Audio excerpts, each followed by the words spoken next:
Hey, what's up, guys? Welcome back to the Saskatchewan Real Estate Podcast. I'm your host, Ron Caroni. Here on the podcast, we love to touch on all things Saskatchewan and all things real estate. If that is something that you're interested in, please do us a favor and hit the like and subscribe button. This week's episode is going to look a little bit different. Just a quick behind the curtain here. My wife does a lot of the editing for the podcast videos. And so we recently moved. We have a very young baby. And so we have a lot going on at the moment. She wasn't going to have the chance to edit this week. So if things are a little more uncut, a little bit more raw, that is why. But we are still going to try and give you some value this week and talk about the 5 myths about mortgage brokers and what we want you to know as you're going through that process and what we ultimately want you to understand when using our services. So without further ado, here is myth number 1. Myth number 1 about using a mortgage broker is that mortgage brokers are more expensive than using your bank. Now, in most cases, this is absolutely not true. There are no special fees that mortgage brokers charge beyond what a regular bank would charge you. Your appraisal is often handled by yourself. Sometimes your bank kicks in. Same with a mortgage broker. But the thing to remember, or the benefit of going to a mortgage broker, is we don't have any specialty products that we're necessarily trying to sell you. At least speaking to myself personally, what I really try and do when I'm sitting down with a client is try and understand best what they're going for. Are they looking for a lot of flexibility with their mortgage? Are they looking for absolutely going for that best rate? And then what I do at that point is I'm going to go and look at all the lenders that I have access to and said who best fits this specific client, and then we go there. No extra cost for the broker, or pardon me, for the borrower to use those services. Just trying to line up that perfect lender. We give the client those options, and then when it all comes down, how I get paid is I just get paid a direct service fee from that lender that we go to your mortgage. No extra charge to you. The only time that you're going to be charged as a borrower from a mortgage broker is if we're lining up private lending. And in that case, there's no special fee lined up by the lender who is a private person. And in that case, mortgage brokers do charge their clients for those services. But private mortgages are incredibly rare. And usually they are only designated for people who are doing things like short-term financing. They're doing renos, they're house flippers. So for your traditional, 5-year fixed mortgage, your mortgage broker is not going to charge any fees for that. Myth number 2, mortgage brokers only work with a limited selection of lenders.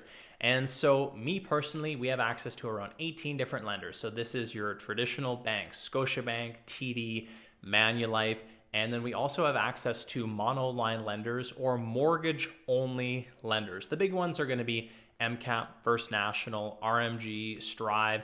And what's the real benefit of having access to some of these mortgage-only lenders is sometimes they're going to have these specialty products that are only available in the mortgage broker channel. Great calculations on legal basement suites. Perhaps they're going to give you a much better prepayment privilege than what you're going to find at one of your big 6 banks. So mortgage brokers absolutely have an amazing selection of lenders, and we're definitely not limited to just 1 or 2.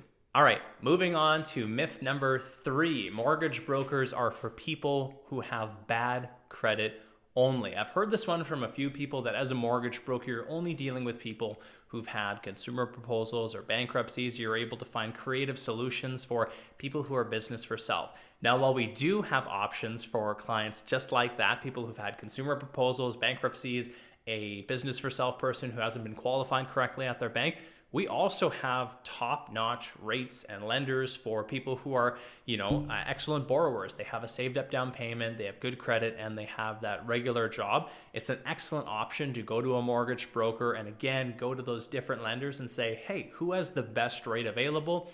And let that mortgage broker kind of coach you through and get you the best rate, product, and term possible. So no, mortgage brokers can work with solid AAA clients as well as those clients who have maybe some damaged credit in the past. Number 4 for myths, mortgage broker banks are unreliable. So just as I mentioned before, we have mortgage lenders who only act through the mortgage broker channel. MCAP, Strive, RMG, First National. These are amazing lenders who offer really great products and in a lot of cases serve clients better than their existing banks. And the reason being is that mortgage brokers in a lot of cases are the front sales staff for these banks. And because of that, we oftentimes have better service or the availability to serve clients than those traditional lenders. And a lot of people worry about if they take a mortgage through, let's say, an MCAP. They've never heard of them before, and what is the risk of holding my mortgage there? There is no risk to holding your mortgage at a company like RMG or MCAP as much as there is a risk at holding it at RBC or TD. And in a lot of the cases, these monoline lenders, they're getting their money from the big six banks anyways. They're being back-end invested by a big bank, even though they're getting you a better rate and a better product. So there's no risk to you to go to a monoline lender as a borrower. And lastly, myth number 5, that all mortgage brokers are cut from the same cloth and are basically the same. So to an extent, that is true, that a lot of mortgage brokers have access to the exact same lenders. But the difference that you're going to get is some mortgage brokers are going to be able to interpret mortgage lenders' rules differently, and they also have different relationships with underwriters and BDMs at lenders. Now, speaking from personal experience, having a great relationship with some of these lenders and BDMs is amazing, because if you do need an exception made on something. Now, in our world, there's a lot of clear-cut rules. The debt servicing ratios have to fit within a certain period, or we have to have a certain level of income. But there's always exceptions to the rule. And if you have a good relationship with a lender, there are times where things that might not be able to be accepted at another lender, maybe because you have that great relationship and because, me as the broker, I can see that this is a really strong file and we just need a slight adjustment to something. Sometimes you can get something across the finish line. So keep in mind, if you've been pre-approved at, let's say, a mortgage broker A, mortgage broker B might have a completely different pre-approval outline for you because of their interpretation of lender guidelines and the relationship they have at those lenders. So those are the 5 myths that I want you to know about mortgage brokering. If there's anything else that you're wondering about the brokering industry, or if you have questions specifically about getting a mortgage through a mortgage broker, whether that's your first purchase, doing a renewal, which I would highly advocate, and I'm going to do an episode coming up in a couple of weeks about the renewal process and how you should absolutely be including a mortgage broker in that renewal conversation, not only to get you the best rate, but to make sure that you're understanding the terms and the products that you're taking on. So that's this week's episode of the Saskatchewan Real Estate Podcast. I hope you've really enjoyed this and have gotten something out of it, even though if we're doing it a little more raw and uncut with not a lot of editing.